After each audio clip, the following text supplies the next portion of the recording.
Hello, మీకు మెడమలో నొప్పి ఉందా? మీరొక్కరే కాదు, మీలాగా చాలా లక్షలాది మంది మెడమలో నొప్పితోటి బాధపడుతూ ఉన్నారు. సో ఈ మెడమలో నొప్పికి సర్జరీ లేకుండా ఏమైనా తగ్గించే అవకాశం ఉంటుందా? మనం ఇంట్లో ఏమైనా చిన్నవి చేస్తే ఆ నొప్పి అనేది తగ్గించుకునే అవకాశం ఉంటుందా? ఈ వీడియో చూసి తెలుసుకోండి. ఏమి చేస్తే ఈ మెడమలో నొప్పి అనేది న్యాచురల్గా తగ్గించుకోవడానికి. సో మెడమలో నొప్పి లక్షలాది మందికి వస్తుంది. మెడమలో నొప్పికి చాలా కారణాలు ఉంటాయి, కానీ ఈ మెడమలో వచ్చే నొప్పికి బేసిక్గా చిన్న చిట్కాలతోటి, అంటే ఇంట్లో మనం ఐస్ పెట్టి, నొప్పి వచ్చే దగ్గర ఐస్ పెట్టి నార్మల్గా కొంచెం స్ట్రెచ్చింగ్ ఎక్సర్సైజెస్ చేసి అవన్నీ చేస్తే నార్మల్గా న్యాచురల్గా తగ్గించుకునే అవకాశం ఉంటుంది. అదే కాకుండా ఈ మెడమలో నొప్పి ఎందుకు వస్తుంది? ఈ మెడమలో నొప్పి అనేది చాలా కారణాల వల్ల వస్తాయి, కానీ అన్ని దాంట్ల కంటే కామన్గా వచ్చే కారణాలు ఏంటి? Planter fasciitis. ప్లాంటార్ ఫేషియైటిస్ అంటే మన మెడమ కింది భాగంలో ఒక ప్లాంటార్ ఫేషియా అనేది ఒకటి ఉంటుంది. అది ఉబ్బినప్పుడు, లేకపోతే దానికి ఏమైనా దెబ్బ తగిలినప్పుడు వాచి, సో దానివల్ల మనకి నొప్పి అనేది వస్తుంది. ఇదే కాకుండా బొక్క పెరిగింది అంటారు. మెడమ దగ్గర బొక్క పెరిగింది అని చాలామంది చెప్తుండొచ్చు. అంటే దాన్ని క్యాల్కేనియల్ స్పర్స్ అంటాము, అంటే బొక్క పెరిగిన దాన్ని స్పర్ అంటాం. సో ఇది కూడా నొప్పికి కారణం అవ్వచ్చు.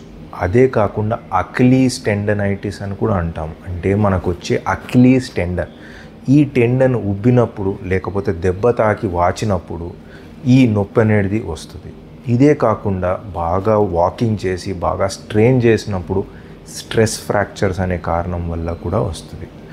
నార్మల్గా ఈ నొప్పులు అనేది మనము ఇంట్లో సింపుల్గా ఒక ఐస్ ప్యాక్ పెట్టి కొంచెం రెస్ట్ ఇస్తే చాలా మటుకు ఇవి తక్కువ అవుతాయి. రెస్ట్ అన్ని దాంట్ల కంటే ఇంపార్టెంట్. ఎందుకు?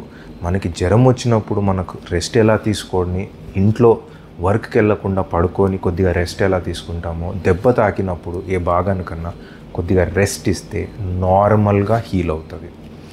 ఇదే కాకుండా కొంచెం నొప్పి అనేది తగ్గినప్పుడు స్ట్రెచ్చింగ్ ఎక్సర్సైజెస్ చేస్తే ఆ నొప్పి అనేది రాకుండా కొంచెం బెటర్ అవ్వడం అనేది అవకాశం ఉంటుంది. ఇదే కాకుండా మెడమలో నొప్పి ఉన్నప్పుడు మనము correct size and correct fitting shoes అనేది డెఫినెట్గా వేసుకోవాలి. ఈ మెడమలో నొప్పి కొన్నిసార్లు మనం కరెక్ట్ సైజ్ షూస్ అయినా కరెక్ట్ ఫిట్ లేని షూస్ వేసుకున్నా వస్తుంది. ఈ మెడమలో నొప్పికి మనము సర్జరీ లేకుండా కూడా ఒక చిన్న ఇంజెక్షన్ ఇచ్చి, పిఆర్పి ఇంజెక్షను లేకపోతే ఎంబోలైజేషన్ ద్వారా నొప్పి అనేది తగ్గించవచ్చు.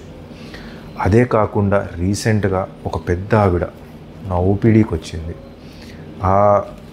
ఆమె ఒక వందలాది పిల్లల్ని డెలివరీ చేసిన గైనకాలజిస్ట్, చాలా సీనియర్ సిటీలో. తనకి ఇన్నేళ్ళ నుంచి పని చేసి తనకి మెడమలో అనేది భాగంలో ప్లాంటార్ ఫేషియైటిస్ అనేది ప్లాంటార్ ఫేషియా బాగా వాచింది.